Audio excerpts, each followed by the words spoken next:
ABP news आपको रखे आगे। आज जब कोरोना के कहर के बीच देश में नई उम्मीद लेकर आई है वैक्सीन, तो ऐसे में उन कोरोना योद्धाओं को याद कर प्रधानमंत्री का गला भराया, जो इस दौरान अपनी ड्यूटी करते हुए दुनिया को विदा बोल गए। एबीपी न्यूज ने ऐसे परिवारों से मिलकर उन्हें सलाम किया है। पहले आप देखिए कैसे प्रधानमंत्री ने नम आंखों के साथ कोरोना योद्धाओं को याद किया। उन्होंने एक एक जीवन को बचाने के लिए अपना जीवन आहूत कर दिया। प्रधानमंत्री मोदी ने आज देश भर में वैक्सीनेशन की शुरुआत करी, देश को अपने इस संदेश के साथ, जिसमें वो देश सेवा में अपनी जान गंवाने वाले फ्रंटलाइन वर्कर्स को याद करके भावुक हो गए। आज जब फ्रंटलाइन पर तैनात हमारे कोरोना योद्धाओं को कोरोना की वैक्सीन लगाने के लिए प्राथमिकता दी गई है, तो ऐसे में वो लोग जो इस लड़ाई में पहले ही अपनी कुर्बानी दे चुके हैं, उन्हें देश की जनता सलाम कर रही है। और रूंधे गले से हमारे प्रधानमंत्री ने भी हर उस शख्स, हर उस कोरोना वॉरियर के परिवार के सिर पर अपने भावुक संदेश के साथ हाथ रख दिया है। जितना हम उस समय के बारे में सोचते हैं, मन सिहर जाता है, उदास हो जाता है। हमारे doctor, nurse, paramedical staff, ambulance driver, ASHA worker, सफाई कर्मचारी, पुलिस के साथी और दूसरे फ्रंटलाइन वर्कर्स, उन्होंने मानवता के प्रति अपने दायित्व को प्राथमिकता दी। सैकड़ों साथी ऐसे भी हैं जो कभी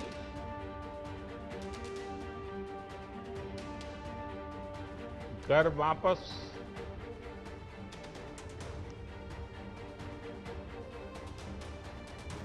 लौट ही नहीं आ पाए। उन्होंने एक एक जीवन को बचाने के लिए अपना जीवन आहूत कर दिया। सिसकते हुए पीएम मोदी ने आज जिन कोरोना वॉरियर्स की तरफ इशारा किया है, एबीपी न्यूज भी अपनी जिम्मेदारी का निर्वाह करते हुए ऐसे चंद शहीदों के घर पहुंचा है, उन्हें ये बताने कि देश उनका बलिदान भूला नहीं है। दिल्ली के एक असिस्टेंट सब इंस्पेक्टर की ही बात कर ली जाए, तो जब एक पिता अपने बेटे से हाथ जोड़कर कह रहे हैं कि बेटा मुझे बचा लो, और वो पिता खुद एक पुलिसकर्मी रहा हो, ये सुनकर वो बेटा तो क्या, देश का हर नागरिक सिहर उठे। एएसआई भगवती प्रसाद को अब परिवार याद भी करता है और उन पर गर्व भी करता है, जिन्होंने कोरोना काल में देश सेवा करते हुए अपनी जान दी थी। अब हम इस टाइम हमें पता हम किस कंडीशन में जी रहे हैं सर। कभी पता ही नहीं चला कि वो ससुर है, मतलब बेटी की तरह रखते थे। मैं पूछती पापा कहाँ है, ड्यूटी गए बाबा ड्यूटी गए। वैक्सीन पहला आती तो पापा कब के ठीक हो जाते, घर पे भी आ जाते। पिताजी मेरे को देख के रो पड़े, बेटा मुझे बचा ले बस। मासूम शोमिया अपने बाबा के चले जाने की सच्चाई से बेखबर है और शायद वो हर शाम इंतजार करती है कि बाबा लौटेंगे। इसी तरह उसके जन्मदिन की तस्वीरों की तरह फिर उसे अपनी गोद में खिलाएंगे।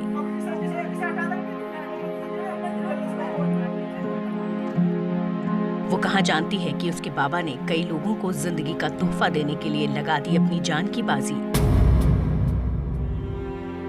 ये है दिल्ली पुलिस में एएसआई रहे भगवती प्रसाद का परिवार, जिन्होंने कोरोना की जंग में ड्यूटी करते हुए अपनी जान दी। अपनी बेटी शोमिया को गोदी में लेकर बैठी आशा की आंखें अपने ससुर भगवती प्रसाद शर्मा को याद करते ही भर जाती हैं। बेटा बेटा ये कर दे, बेटा वो कर दे, बहुत प्यार कर दे, बहुत ज्यादा। मतलब कभी पता ही नहीं चला कि वो ससुर है, मतलब बेटी की तरह रखते थे। कुछ दिन पहले बाबा भगवती प्रसाद ने अपनी पोती शोमिया को गोदी में लेकर उसका जन्मदिन मनाया था।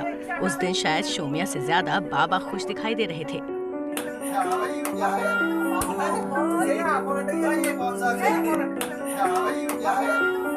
बिटिया भी आपकी याद करती है, पूछती है आपसे? हाँ, बाबा कहाँ है मम्मा, मैं पूछती बाबा कहाँ है, ड्यूटी गए बाबा, बाबा ड्यूटी गए। दिल्ली पुलिस के एएसआई भगवती प्रसाद शर्मा का पूरा परिवार उनके जाने से बिखर गया है।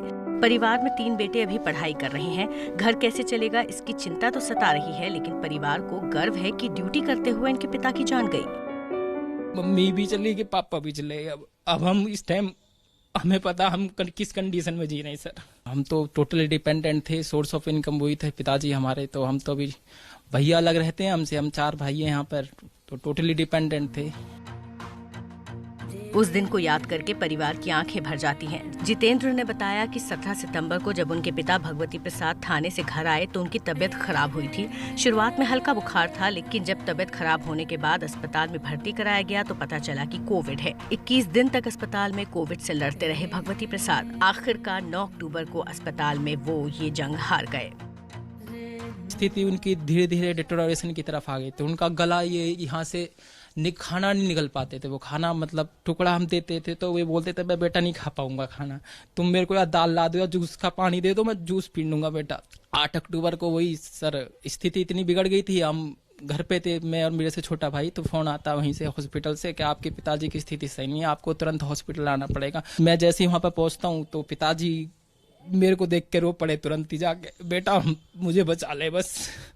हाथ जोड़े थे, मैंने की पापा कोशिश पूरी है, तुम्हारा बेटा जिंदाबाद, कोई दिक्कत नहीं है। भैया भी आ गए थे आगरा से, हम पूरी फैमिली वहाँ पे थी। फिर अगले दिन रात के समय शायद 1 बजे के समथिंग वो फिर छोड़ के चले गए हमको सबको। मम्मी भी चली गई, पापा भी चले गए।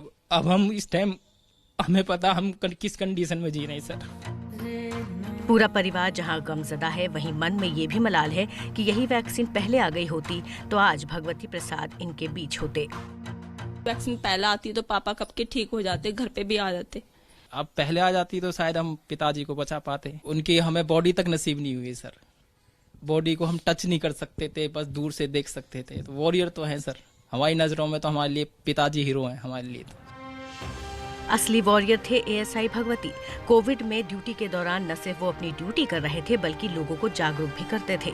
मोदी जी ने थाली बजाकर कोरोना से लोगों को जागरूक करने की अपील की तो भगवती प्रसाद शर्मा ने भी उसमें पूरी भागीदारी की। दिल्ली से वरुण जैन की रिपोर्ट। अपनी मौत से साल भर पहले ही मेडिकल की डिग्री लेने वाले मध्य प्रदेश के 26 साल के डॉक्टर भी उन कोरोना वॉरियर्स में थे जो देश पर कुर्बान हो गए। राज्य सरकार ने 1 करोड़ रुपए की मदद की मंजूरी तो दे दी, पर अगले ही दिन अपने परिवार को बिलखता छोड़ गया ये युवा डॉक्टर।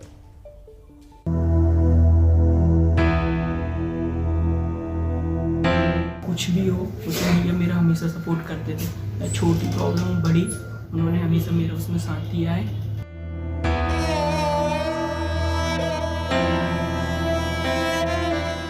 छब्बीस साल के नौजवान डॉक्टर शुभम उपाध्याय ने साल भर पहले ही जिस मेडिकल कॉलेज से डिग्री ली, उसी मेडिकल कॉलेज में कोरोना पीड़ितों की सेवा करते हुए उन्होंने अपना बलिदान दे दिया। डॉक्टर शुभम के परिवार में उनके माता पिता और एक छोटा भाई सत्यम है। पिता सुदामा उपाध्याय स्वास्थ्य विभाग में नॉन मेडिकल असिस्टेंट हैं और भाई सत्यम भोपाल के एक मेडिकल कॉलेज का छात्र है। शुभम की मौत के बाद उनका परिवार आज भी यादों के सहारे है। घर के दरवाजे पर शुभम की फोटो लगी है। कोई भी छोटी छोटी प्रॉब्लम्स होती थी, हर चीज़ में मेरे भैया मेरा सपोर्ट करते थे, चाहे वो पढ़ाई से लेके चाहे मेरा कोई भी फ्रेंड रिलेशन कुछ भी हो, उसमें भैया मेरा हमेशा सपोर्ट करते थे। छोटी प्रॉब्लम बड़ी, उन्होंने हमेशा मेरा उसमें साथ दिया है। चाहे पढ़ने से भी हो, चाहे एग्जाम के टाइम भी उन्होंने रात में मुझे मोबाइल से भी मेरी स्टडी करवाई है। 28 अक्टूबर को कोरोना पॉजिटिव होने के बाद वायरस की वजह से डॉक्टर शुभम के फेफड़े लगभग 96% संक्रमित हो गए थे और उन्हें लंग्स ट्रांसप्लांट की जरूरत थी। पिता सुदामा ने खर्च के लिए मदद की गुहार भी लगाई थी। मैं आपके सहयोग का आभारी रहूंगा। इस प्रशासन से पुनः मेरी फिर गुजारिश है कि मेरी मदद करने का कष्ट करें। सरकार ने 24 नवंबर को 1 करोड़ रुपए के खर्च पर चेन्नई में इलाज कराने की मंजूरी भी दे दी थी, लेकिन दूसरे ही दिन 25 नवंबर की शाम को चिरायू हॉस्पिटल में डॉक्टर शुभम की दुखद मौत हो गई।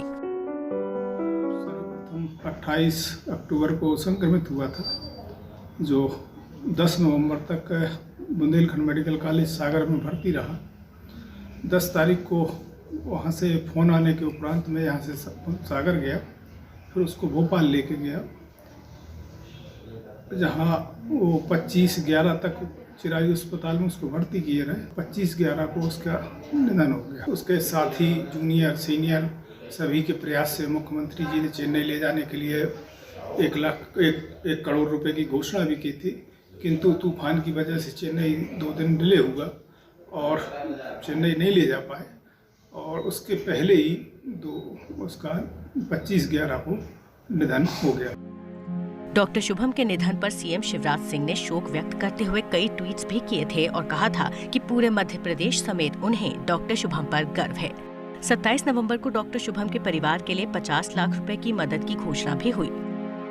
जवान बेटा खो देने का गम इस पिता की छलकती आंखों में साफ दिखाई देता है। बेटे के दर्द से उबरते परिवार को अब उम्मीद है तो मदद की इस 50 लाख की राशि से, जो अब तक इन्हें मिली नहीं है।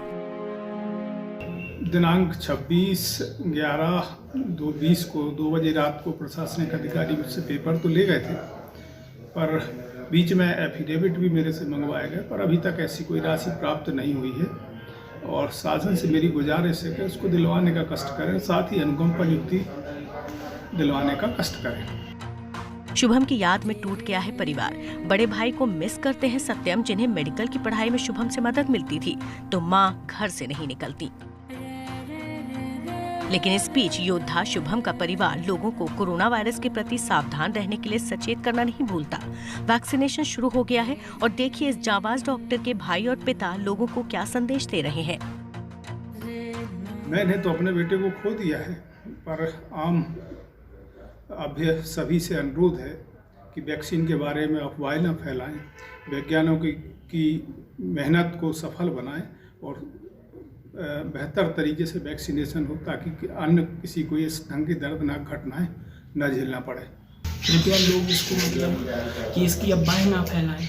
इसका जैसे ट्रायल हो रहा है, वो ट्रायल सक्सेस होने के बाद भी जैसे अफवाहें फैलाई जाती है, लेकिन उसको अफवाह के रूप में ना लें और उसका मतलब आगे बढ़ाएं और उसके लिए मतलब कि लोग उसका यूज करें। जैसे लोग कोरोना को अभी हल्के में लेते हैं, लेकिन अभी हल्के में ना लें। जैसे कोई भी मास्क वगैरह का भी यूज नहीं कर रहा, तो मास्क वगैरह का प्रॉपर्ली इस्तेमाल करते रहें। मुंबई के traffic police inspector Pawar corona से देश की जंग में तो योद्धा की तरह दिन रात ड्यूटी पर डटे रहे, लेकिन खुद इस जंग में हार गए।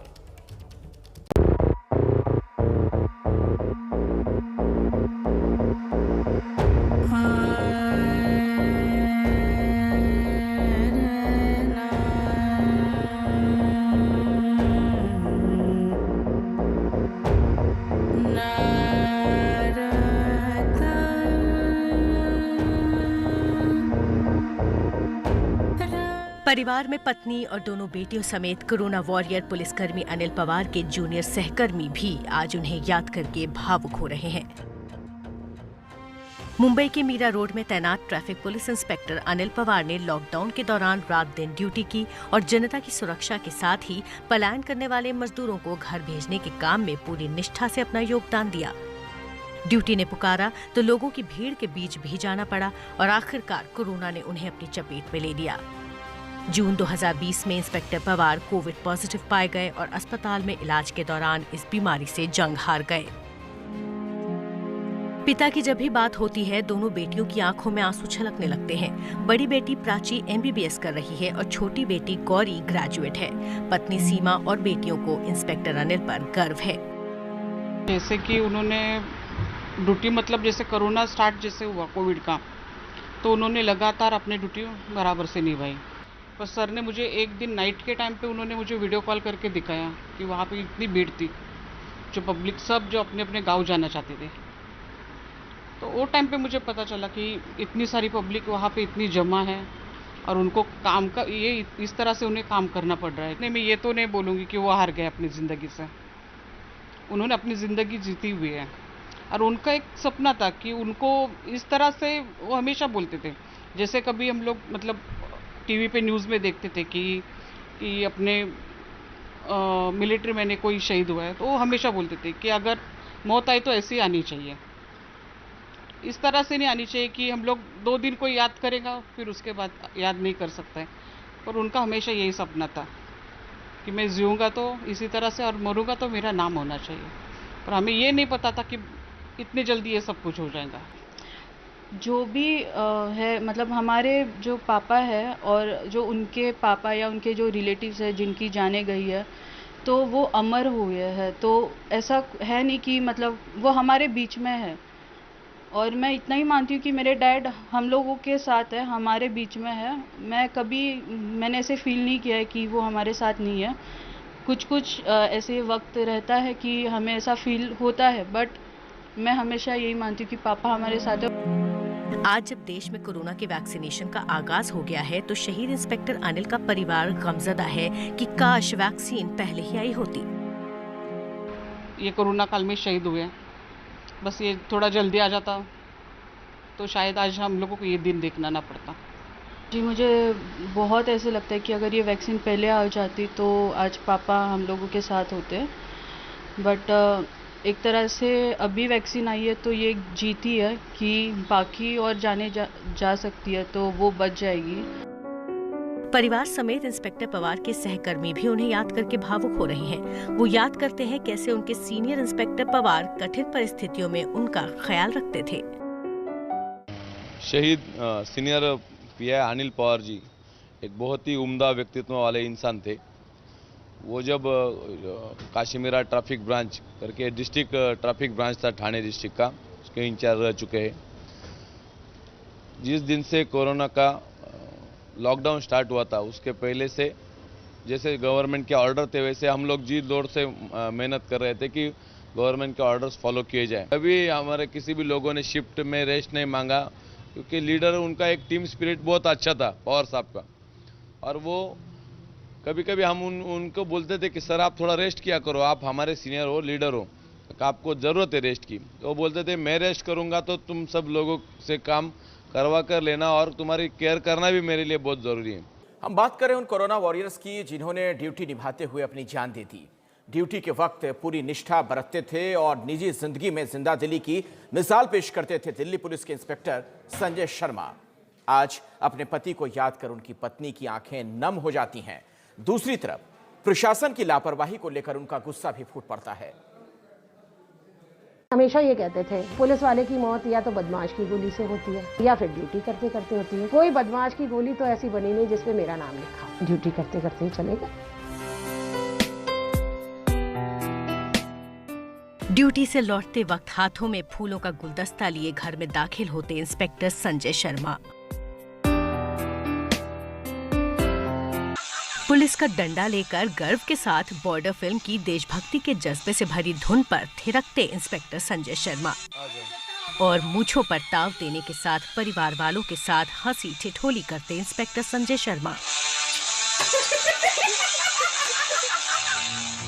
अब दिल्ली पुलिस के इस इंस्पेक्टर की यादों के तौर पर बच गई हैं तो सिर्फ उनकी ये हंसती खिलखिलाती तस्वीरें और उन्हें याद करते उनके परिवार की आंखों में आंसू। इंस्पेक्टर संजय शर्मा दिल्ली पुलिस की पीसीआर में तैनात थे। 15 अगस्त को संजय शर्मा की तबीयत खराब थी और उसके बाद 18 अगस्त को उनकी मौत हो गई। इंस्पेक्टर संजय शर्मा की पत्नी का कहना है कि उनका उद्देश्य हमेशा से देश की सेवा करने का ही था। 1997 में दिल्ली पुलिस ज्वाइन करने वाले संजय शर्मा ने शादी से पहले ही अपनी पत्नी को अपने जॉब प्रोफाइल के बारे में बता दिया था। भावुक होते हुए पत्नी याद करती हैं उनकी कही एक बात। मेरे को हमेशा ये कहते थे, मतलब मैं कभी कभी होती थी ना कि भाई पुलिस वाले की मौत या तो बदमाश की गोली से होती है ना, और या फिर ड्यूटी करते करते होती है, क्योंकि पूरा देख ही रहे थे ना सिस्टम जो थे ना। तो अक्सर वो यही कहते थे कि कोई बदमाश की गोली तो ऐसी बनी नहीं जिसपे मेरा नाम लिखा हो। बस वही चीज लगती है कि अगली बात सच हो गई। ड्यूटी करते करते ही चले गए। पेशे से टीचर अपनी शादी की फोटो देखकर अरुणा पुराने पलों को याद करते हुए रोने लगी। और अब देश में वैक्सीनेशन शुरू होने को लेकर जाहिर है परिवार का मन और दुखता है ये सोचकर कि शायद बच पाते इंस्पेक्टर संजय शर्मा। समय पे आवाज उठाना जरूरी होता है। चीज समय पे मिल जाए, चाहे वो एक छोटी सी गोली क्यों ना हो, टाइम पर मिल जाती है तो बच ही जाते हैं। देखो तो अगर वैक्सीन पहले भी आ गई, बट लेकिन उन्होंने बहुत कोशिश करी। ये वायरस ही इस तरह का है, एक बार दो बार तो टाइम लगता है। तो साइंटिस्ट और रिसर्चर्स उन लोगों ने बहुत मेहनत की है। हालांकि अरुणा शर्मा दिल्ली सरकार से काफी खफा नजर आई। अरुणा के मुताबिक उनके पति संजय शर्मा की तबीयत 7 अगस्त से ही कुछ खराब थी, लेकिन वो CGHS के चक्कर काटते रहे, उनके लिए टेस्ट नहीं लिखा गया।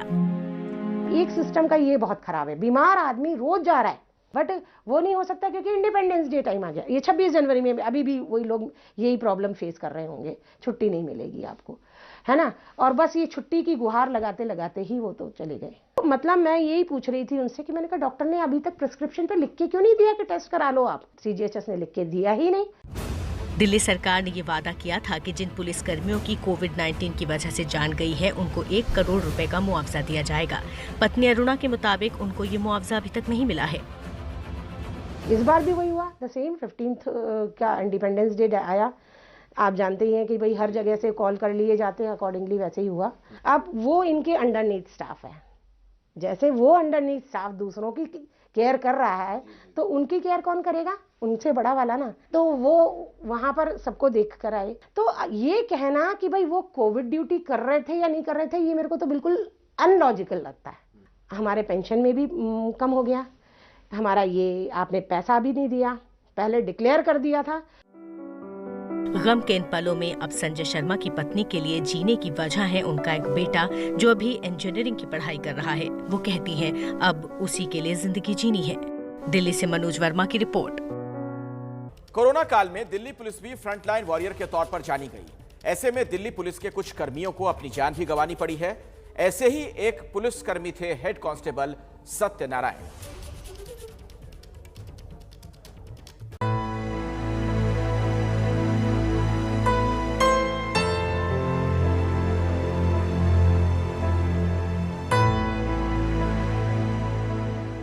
कोरोना योद्धा हेड कांस्टेबल सत्यनारायण के इस दुनिया को छोड़कर चले जाने के गम से आज भी परिवार उबर नहीं पाया है।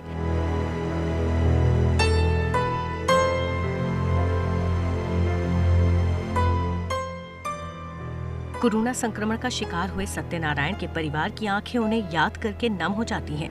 52 साल के सत्यनारायण ने जिंदगी के 28 साल दिल्ली पुलिस को दिए। वो ईस्ट डिस्ट्रिक्ट के मधुविहार थाने में तैनात थे।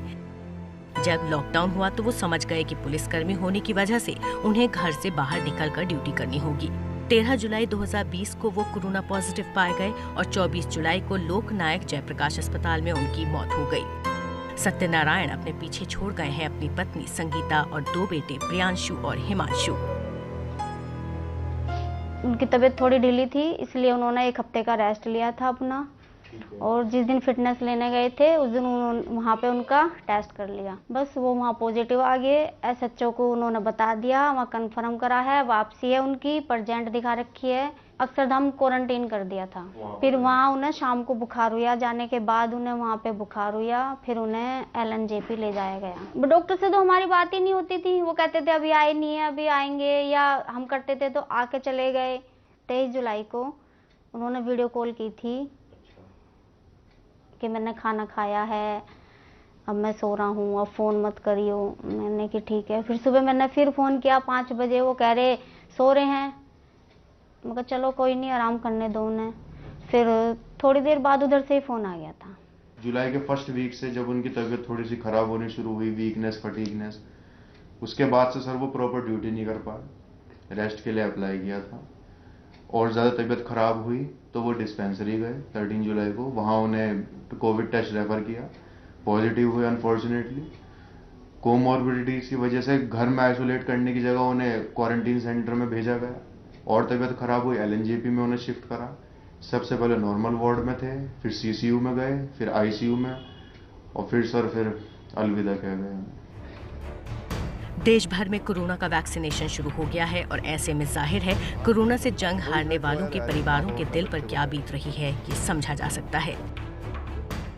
बिल्कुल सर, जीवन भर रहेगा कि काश ये जो समाधान अब आया है ये पहले आ जाता तो आज हमारे बीच में ही होते। क्योंकि सर हमारे लिए तो पिता थे, पति, मतलब हमारी मम्मी के पति थे जैसे, तो कमी तो सर कभी पूरी नहीं हो पाएगी। वो कितना भी ये है कि सर वो जो गैप है वो सर वो तो जिंदगी भर तक रह गया। आगे जितने भी परिवार के कार्यक्रम हो गए, कोई बड़ी उपलब्धि होगी, दुख भी सुख में सब जगह याद आएंगे सर। तो उन्हीं चीज़ों में सर यही समाधान याद आया करेगा कि भाई काश पहले लग जाते तो आज हमारे बीच में ही होते। बेटा प्रियांशु लाइफ साइंसेज में ग्रेजुएशन करने के बाद प्रतियोगी परीक्षाओं की तैयारी कर रहा है, जबकि सत्यनारायण का छोटा बेटा हिमांशु 12वीं पास करने के बाद ITI कर रहा है। कोरोना काल में फ्रंटलाइन वॉरियर के तौर पर न सिर्फ सत्यनारायण पूरी निष्ठा से ड्यूटी निभाते रहे, बल्कि इस बात का भी ख्याल रखते थे कि ड्यूटी के दौरान संक्रमित हो जाने की स्थिति में वो ये बीमारी परिवार में किसी को न दे दें। तो जब वो आते थे ड्यूटी करके तो हमसे कहते थे भाई दूर रहो, नीचे ही ये जो ये वाला फ्लोर है इसी में ही अपना नहा धो करके और फिर तब ऊपर जाते थे। और फिर जैसे हम दूर जाते थे तो कहते थे नहीं पहले मैं अपने आप को सैनिटाइज वगैरह कर लूँ, फिर मैं क्या कहते हैं तब जाके मैं कमरे में आऊँगा। ये तो था सर, हमारे पे कहते थे कि भाई अब बाहर नहीं जाना है, वक्त जो है अभी ठीक नहीं है। आप ये कहते थे कि मुझे बताओ तुम्हें क्या चाहिए, मैं ला के दूंगा, अब तुम घर पे कुछ भी करो, बाहर नहीं निकलना है। परिवार के खर्च का भार हेड कांस्टेबल सत्यनारायण पर ही था। वो कह रहे थे 10 लाख रुपए दे रहे ना कोरोना वाले को। अच्छा। तो 10 की जगह उन्होंने 7 दिए हैं हमें। अच्छा। कह रहे 3 लाख रुपए वो एब्सेंट थे। 1 करोड़ की तो कहीं से कहीं तक कोई उम्मीद ही नहीं है। वो दिल्ली पुलिस की तरफ से हुई है। हाँ जी। बस हमें तो उन्होंने यही कह दिया कि एब्सेंट, हम तो और तो कहीं गए नहीं, अपने डिपार्टमेंट में गए हैं। अच्छा। यही कह दिया कि वो तो एब्सेंट थे, कोरोना की ड्यूटी में नहीं थे। कोरोना में भी उन्होंने कंटिन्यू ड्यूटी करी है। और उनकी तबीयत थोड़ी ढीली थी, इसलिए उन्होंने 1 हफ्ते का रेस्ट लिया था अपना। और जिस दिन फिटनेस लेने गए थे उस दिन उन्होंने वहाँ पे उनका टेस्ट कर लिया। कौन सी तारीख की बात थी? ये है 13 जुलाई की। मध्य प्रदेश में इंदौर के डॉक्टर अजय जोशी की बचपन से ही डॉक्टर बनना चाहते थे। सपना पूरा भी हुआ।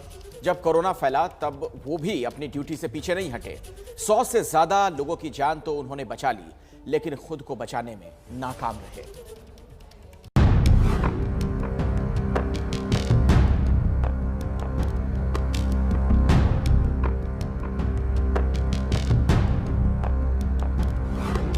कोरोना काल में 100 से ज्यादा कोरोना पीड़ितों का इलाज कर उन्हें स्वस्थ हाल में घर पहुंचाने वाले इंदौर के डॉक्टर अजय जोशी खुद इस बीमारी की चपेट में आ गए। बचपन से ही डॉक्टर बनकर समाज सेवा का सपना देखने वाले डॉक्टर अजय जोशी के परिवार में उनकी पत्नी और बेटा भी डॉक्टर हैं। उनकी एक बेटी भी है। मेडिकल की पढ़ाई रायपुर में करने वाले डॉक्टर जोशी यूं तो रांची में पले बढ़े और कई अस्पतालों में अपनी सेवाएं दी, लेकिन आखिर में वो बीते 13 साल से इंदौर के इंडेक्स कॉलेज में बतौर डॉक्टर और एक अनुभवी शिक्षक के साथ ही अधीक्षक के तौर पर अपनी सेवाएं दे रहे थे।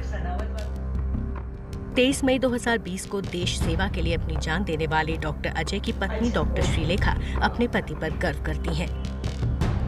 श्रीलेखा बताती हैं कि मानवता की सेवा और अपने प्रोफेशन में ली गई शपथ का डॉक्टर अजय हमेशा ख्याल रखते थे। लिहाजा कोरोना काल के दौरान रिश्तेदारों और फ्रेंड्स द्वारा उन्हें रोके जाने पर भी वो लगातार काम करते रहे।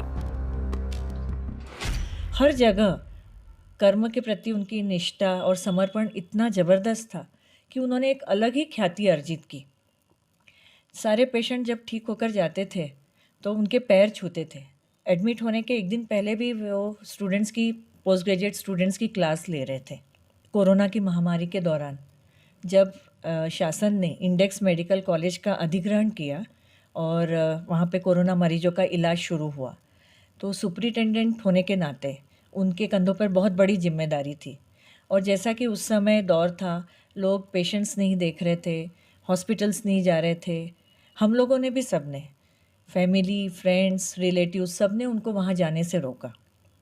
पर उन्हें एक ही चीज़ थी कि यदि मैं ऐसा करता हूँ तो मेरे प्रोफेशन के लिए यह ठीक नहीं होगा। ड्यूटी पर जान देने वाले डॉक्टर अजय का परिवार भी अब उन्हीं के आदर्शों पर काम कर रहा है। पत्नी लोगों से अपील कर रही हैं कि वैक्सीनेशन को लेकर मन में कोई भी डर न पालें और खुद को सुरक्षित रखने के साथ परिवार को सुरक्षित रखें। मैं लोगों से यही अपील करूंगी कि इस महामारी से जीतने के लिए वैक्सीन एक कारगर उपाय है। तो आप किसी भी भ्रामक चीज़ों में ना, भ्रामक जो चीज़ें फैलाई जा रही हैं उसमें आप न आए। हर वैक्सीन के कुछ साइड इफ़ेक्ट होते हैं, कुछ एनाफिलेक्टिक रिएक्शन होती है। इवन डिप्थीरिया, पर्ट्यूसिस, टिटेनस के लिए भी जो वैक्सीन है उसके साथ भी रिएक्शन हो सकती है। पर इसका मतलब ये नहीं है कि उस वैक्सीन से हम दूर भागें। आप वैक्सीन लगाइए और यह वैक्सीन अपने को, विश्व को इस महामारी से जीतने में और मानवता को खुशी दिलाने में बहुत मददगार होगा। इसलिए मेरी अपील है कि वैक्सीनेशन जरूर करवाइए।